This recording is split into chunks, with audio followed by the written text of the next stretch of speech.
Hurricane Ida has already resulted in widespread flooding in parts of Louisiana and Mississippi and power outages that are estimated to potentially last for weeks, as the Category 4 storm made landfall in Louisiana Sunday afternoon and moved toward New Orleans.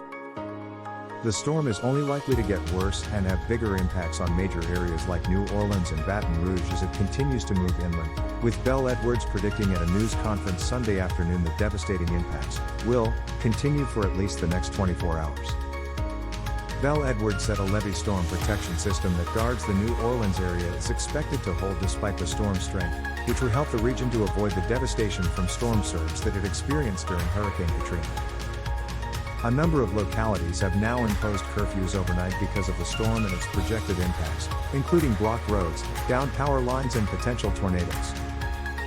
The power outages are likely to last potentially for the next month, with Entergy reporting Sunday morning it expects customers in Ida's direct path may be out of power for at least 3 weeks based on its past restoration times for other storms.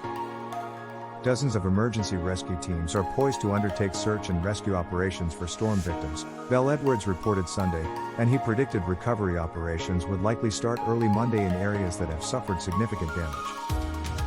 Ida could also have a significant impact on Louisiana's COVID-19 outbreak, as Bel Edwards warned Sunday the extended power outages could affect hospitals that are already at capacity with COVID-19 patients and potentially result in staffing shortages.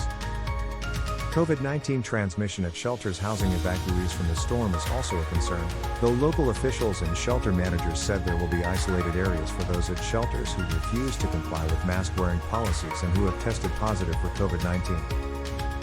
Ida is the 5th named storm of the Atlantic hurricane season and one of the strongest storms in its history, the Associated Press reports, hitting New Orleans on the 16th anniversary of Hurricane Katrina making landfall in 2005. Coastal Louisiana residents were directed to evacuate ahead of the storm while those inside New Orleans levee system were under only a voluntary evacuation order, as the storm intensified rapidly before it made landfall and did not give officials time to issue a mandatory evacuation.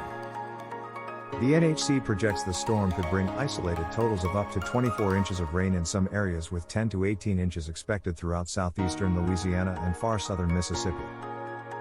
Ida is projected to travel north through portions of Louisiana and western Mississippi through Monday before moving into Tennessee on Tuesday.